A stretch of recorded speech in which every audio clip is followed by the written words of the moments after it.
karena owner itu pasti harus mengontrol semua ya, sehingga itu juga bisa digunakan sebagai alat kontrol ya, bahwa ini biayanya nggak berlebihan atau biayanya sudah sesuai anggaran.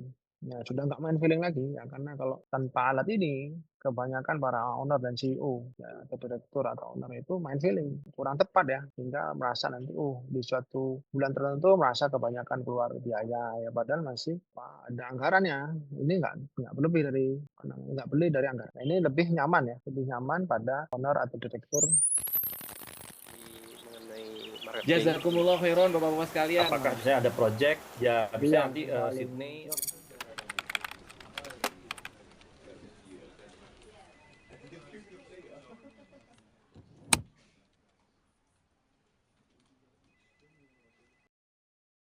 terapi ini fungsinya dulu ya, sebelum manfaat. Fungsinya adalah supaya divisi-divisi ini jelas tentang batasan biaya yang boleh dikeluarkan selama tahun 2025. Manfaatnya, jika mereka tahu jelas, maka setiap divisi lebih nyaman ya, lebih nyaman dalam mengalokasikan anggaran tersebut kepada kegiatan-kegiatan yang di situ membutuhkan biaya. Ya, itu manfaatnya. Itu fungsi yang pertama. Yang kedua, fungsinya bagi keuangan itu sebagai alat kontrol supaya biaya-biaya yang dikeluarkan itu tidak berlebih dari anggaran yang sudah disepakati dan diputuskan bersama. Sehingga manfaatnya di keuangan itu gross profit margin yang kita harapkan supaya bisa membiayai operasional itu bisa tercapai. Kemudian kedua, net profit margin yang kita inginkan atau harapkan ya sesuai dengan rencana itu juga kita bisa dapatkan, sehingga apa?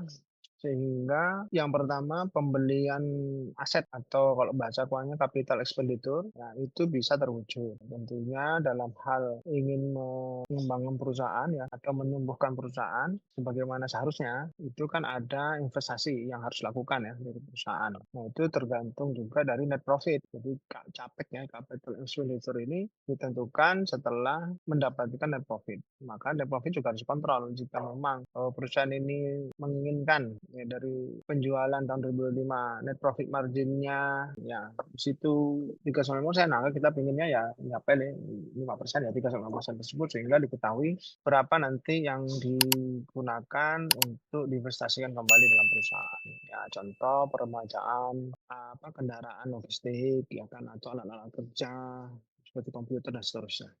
Itu juga manfaat ya, fungsi dan manfaat yang kedua ya. Jadi bagi yang pertama bagi divisi selain keuangan, yang kedua bagi divisi keuangan itu alat kontrol, sehingga manfaatnya apa-apa yang kita sudah rencanakan itu bisa terkendali atau kita dapatkan. Nah, kemudian bagi pemegang saham ya atau owner itu juga bisa mendapatkan fungsinya itu juga untuk alat kontrol ya. Alat kontrol karena owner itu pasti harus mengontrol semua ya, secara helikopter view. Nah, helikopter view mengkontrol semua, sehingga itu juga bisa digunakan sebagai alat kontrol ya, bahwa ini biayanya nggak berlebihan atau biayanya sudah sesuai anggaran. Ya sudah nggak main feeling lagi ya, karena kalau tanpa alat ini kebanyakan para owner dan CEO ya, atau direktur atau owner itu main feeling. Ya, dan itu tidak kurang tepat ya, sehingga merasa nanti di suatu bulan tertentu merasa kebanyakan keluar biaya ya, padahal masih ada anggarannya. Ini nggak berlebih dari nggak beli dari anggaran.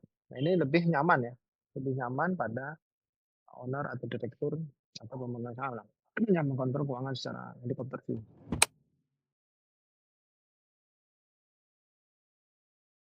Siap. Yang pertama skema RAB dulu, Bu. Nah, ini bicara biaya ya. Nanti kalau capital expenditure lain. Itu hanya list pengeluaran investasi. Dia bukan biaya, dia investasi. Kalau investasi berarti kepada aset yang pemakaiannya di atas 1 tahun. Ya, kalau di biaya, barang tersebut pemakaiannya 1 tahun. Ya misalkan apa? Kalau biaya-biaya itu harus pakai. Kalau misalkan barang dia 1 tahun ya sudah rusak gitu. Itu juga termasuk biaya. Misalnya kalau digital consulting atau perusahaan klien kami itu yang kecil-kecil ya, kayak misalkan tas laptop itu dianggap biaya. Meskipun sebenarnya dia rusaknya di atas 1 tahun. Nah, tas laptop itu kan tapi nilai kecil ya, 200.000, 250.000 itu kita masukkan biaya. Kalau kita bicara biaya berarti ada biaya tetap dan biaya variabel. Ini sifat ya. Kalau tetap berarti berapapun omsetnya dia harus keluar jumlahnya yang sama. Oke, yang pertama harus menentukan dulu divisi-divisinya. Nah, ini kalau dari kacamata holding berarti dia lebih kepada dan seterusnya ya. Tapi harusnya kalau di setiap divisi Itu ada lagi bagian-bagiannya ya. Kayak misalkan penjualan. Nah, itu nanti berapa budgetnya. Kalau penjualan biasanya kan variable cost ya. Kemudian nanti SDM nanti misalkan gaji. Gaji ini ada dua kebijakan, ada opsi. Kalau gaji itu bisa dimasukkan ke SDM semuanya. Yang opsi kedua itu dimasukkan ke dalam divisinya masing-masing. Sehingga tahu bahwa oh kalau penjualan nanti sebenarnya gajinya itu sekian. Nah, itu tergantung pilihan ya. Tapi biasanya kami cenderung digabung di dalam.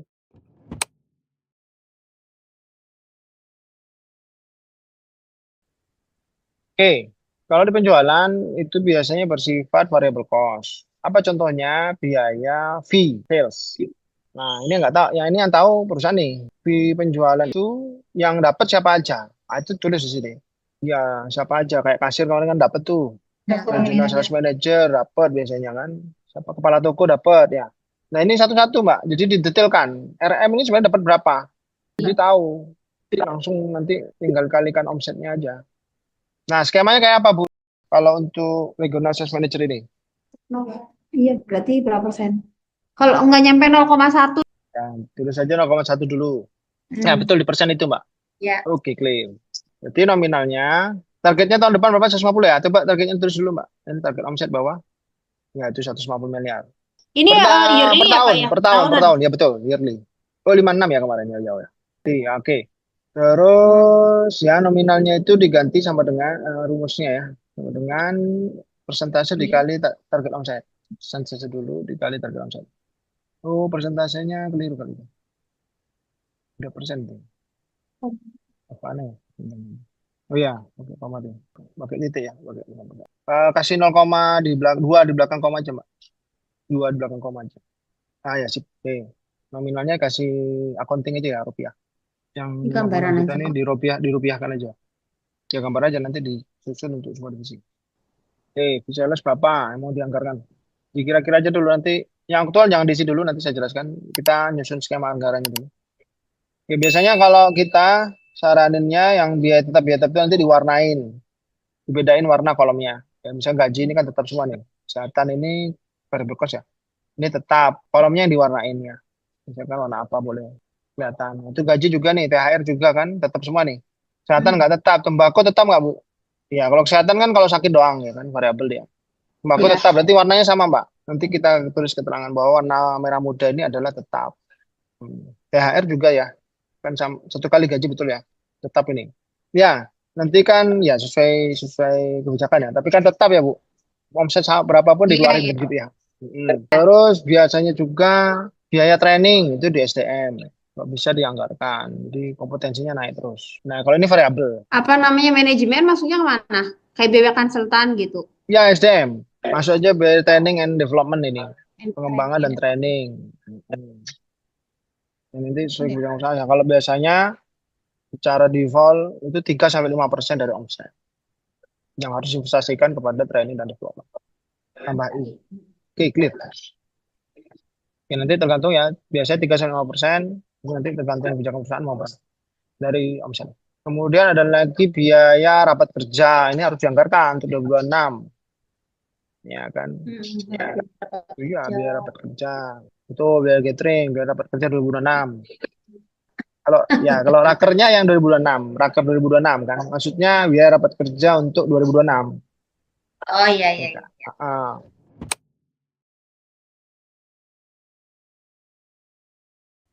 harga pokok penjualan langsung nanti persentase ya. Biasanya di perusahaan ini APP-nya berapa? Enggak, total aja. Total perusahaan aja nih. Sekarang laba Berarti ruginya sudah punya laba rugi belum? Sudah, Pak. Coba lihat di sisi APP-nya berapa persen. Nah, itu disamakan aja. Atau biasa kita turunkan 1-2% karena harus di efisiensi ya. Ini semuanya variable cost. Tapi kan Pak, kalau HPP tergantung penjualan juga ya Pak kadang-kadang. Betul, variable cost ya, usaha penjualan. Nah, dengan ini kita kontrol, makanya HPP-nya misalkan kita jaga, saya nggak tahu ya, kejadiannya sekarang berapa. HPP-nya berapa gitu kan, misalkan 60%, ya udah, tahun depan kita harus jaga 60%. Nah, jika lebih ya keuangan harus sampaikan, ini udah lebih nih, solusinya. Solusinya kan ada beberapa ya, misalkan satu, naikkan harga jual di tipe-tipe tertentu supaya nanti menurunkan HPP. Ya dua, belinya lebih murah kan gitu ya, menurunkan HPP. Yang ketiga, membeli misalkan barang-barang yang marginnya besar. Belinya tetap normal, harga jualnya normal, tapi dibanyakin yang marginnya lebih besar. Nah, itu kan solusinya. Makanya harus Iya, kontrol. iya, Kalau iya, enggak, pilih barangnya. Kalau HPP-nya lebih ya, misalkan kita batasi 60%. Berarti gross profit marginnya 40 gitu, misal ini. Oh, ternyata kita tiap bulan kontrol ya. Biasanya bulanan lah Mm. minimal. Oh, ternyata naik 65 HPP-nya. Ya, berarti harus bicarain sama yang bisa mutusin ini. Misalkan yang pertama harga jual berarti kepada sales. Nah, ini berarti kamu nggak boleh jual murah yang ini, yang ini, yang ini. Jadi udah dikasih simulasi bahwa gimana cara nurunkan 5% tadi. Yang kedua tadi dari beli kamu yang ini yang marginnya besar ini. Nggak boleh yang itu. Ya kan ini nggak boleh stop belinya. Terus satu lagi apa tadi saya bilang? Tawar harga gitu. Ya, tawar harga itu. Harganya diturunkan, menawar. Kan, oh, berarti ini harus ditawar nih yang ini gitu kan. Intinya terencana sehingga 5%-nya turun. Pentingnya kontrol ya. Kalau nggak dikontrol ya udah bablas-bablas aja semua. Penting omset tutup gitu.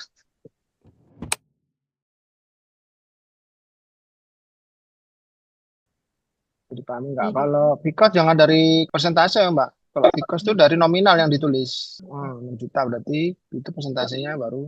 Betul.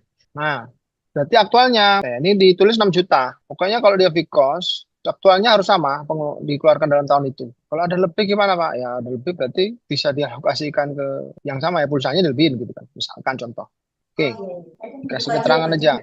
Intinya aturan mainnya gitu. Kalau dia Vicos berarti aktualnya juga ditulis Harus Vicos. sesuai. Sesuai ya, sesuai itu. Kalau dia bersifat variable cost berarti aktualnya Tidak boleh lebih disesuaikan dari persentasinya. Jadi ditulis persentasenya dulu. Misalkan biaya VRM aktual dia ada persentase ini sampingnya. Mbak samakan 0,1. Ini nih yang biaya VRM dulu ya. Oh ya boleh itu boleh dikasih boleh. Boleh mana saja Iya. contohnya. Ini 0,01 ya, bukan 0,1.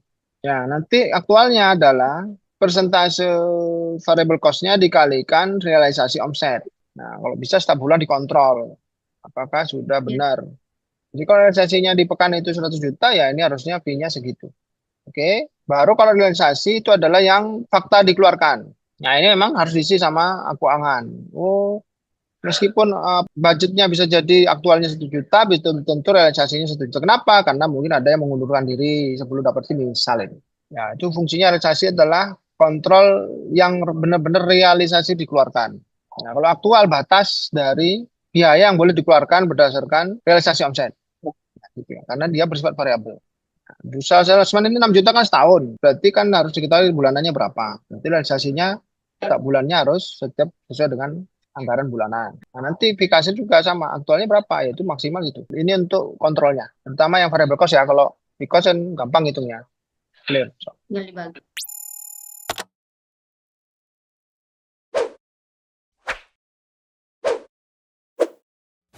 Halal, Transform, Accelerate, Ziyadah Consulting.